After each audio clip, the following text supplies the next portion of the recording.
Core 7, Module 6, the accepted offer. In this module, we'll focus on the steps to take once you are notified that the client's offer was accepted and the scripting to use to get a commitment from the client to move forward. At this point, you have pre-approved your client and stayed in touch to keep the connection. Let's fast forward to the point where they make an offer on a home and it is accepted. The client calls to let you know. Typically, they will say something like this. Hi, Mark. We have found a home and the seller has accepted our offer. We want to find out what your rate is, what our options are, and what the next steps are. At this point, bring the loan into process. Do not discuss any details or loan options at this point, though. There are 3 things to do next. Number 1, fill out the Core 7 property information sheet so you can order the title and the appraisal. It is located in the Core 7 Resource Center. Don't waste any time getting the appraisal ordered. This minimizes the risk of not meeting the commitment date. Number 2, set up another time to speak so that you can go over all of the client's options. The script for this is, Mr. Smith, I'm sure you are anxious to know all of your options now. However, I want to make sure I research all possibilities so we can minimize the overall cost of your financing and ensure that the mortgage is integrated into your overall financial plan. What is a good time for you to discuss this in the next couple days? Step 3, ask for a credit card so that you can order the appraisal. Now, it may be surprising that you are asking for a commitment to work together at this point. It is probably different from what you have been doing. However, you will have great success if the referral was strong and an informative consultation was done where value was added. Clients typically move forward with no hesitation if this is the case. Typically, about 80% of clients move forward with absolutely no hesitation. About 15% will say they want to work with you, but want to make sure they are getting the lowest rate. This is where the Core 7 1/8 of a percentage point policy comes into play. A copy of the policy is in the Resource Center. Now, the script to use in this situation is, that's not a problem, Mr. Smith. I completely understand. It is very important to get a competitive rate and also do your due diligence. That is why our team has what we call the 1/8 of a percentage point policy.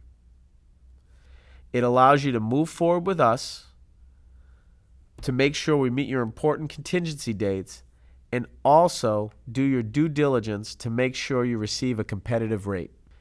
If we can't match, beat, or at least come within an 1/8 of an apples-to-apples comparison, we will release all your information to the next lender and still remain a valuable resource for you during the process and in the future.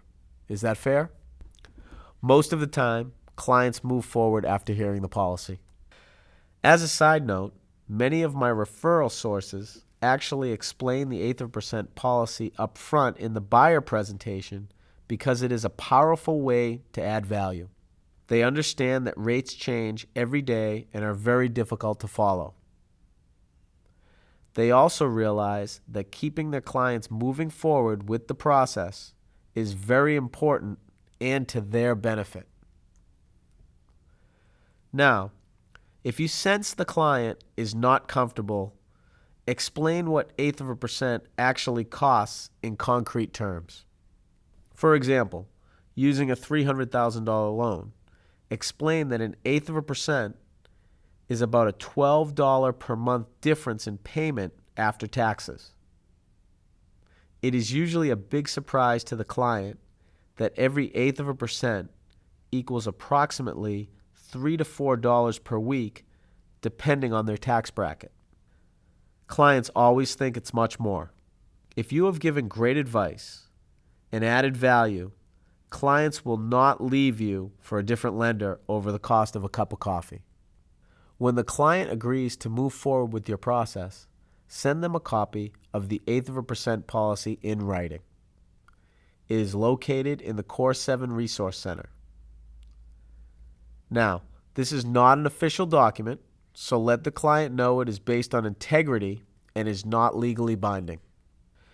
Be aware, there is a small percentage of clients, about 5%, who will say they appreciate the policy but really only care about getting the lowest rate and want to shop around. Now, this usually happens because they were not referred by a strong business partner or a strong consultation wasn't conducted. And as a result, you didn't connect with them or address their needs properly. If this happens, address it by saying, "That is not a problem at all, Mr. Smith. Can I ask you a question? If everything is equal, is it safe to say that we are the lender you would like to work with?" Almost 100% of the time, if you have done the original pre-approval and taken the client through the process, the answer is always yes. You will then say, "Okay, great, thank you. How long do you think you'll need to do your due diligence and compare interest rates, and when is a good time for me to call to go over this?" It is critical to schedule this call with the client.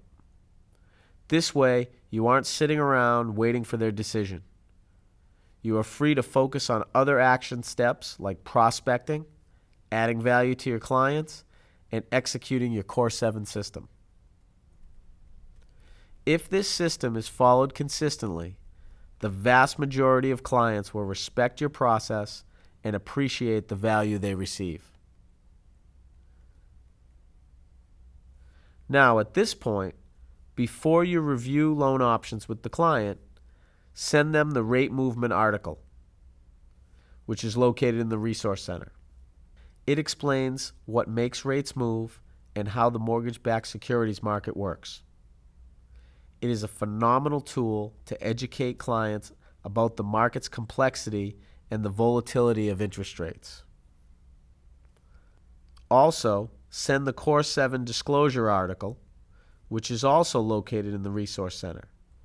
You are adding value and keeping the client's trust with these materials. With an appointment scheduled to review details of the loan with your client, you now have time to research all of their options and any guidelines that pertain to a particular property. Use this time to gather information you don't have but will need for a complete loan application. Your processor and underwriter will love you for making the processing of the loan so much easier. Now, last but not least, use the extra time to plan your client presentation, research cross-selling opportunities, and determine if the client has existing partnerships with realtors, financial planners, attorneys, or accountants who you should meet to discuss a business partnership. In this module, we reviewed what to do when your client's offer is accepted. We went over the 3 steps to take when bringing the loan into process. Number 1, complete the property information sheet. Number 2, schedule a time to speak with the client. And number 3, order the appraisal and the title. We also reviewed using the 1/8 of a percentage point policy as a way to add value and help clients commit to working with you. We next discussed materials to send to the client and steps to take before the reconsultation. In the next module, we'll focus on getting ready for pre-approval.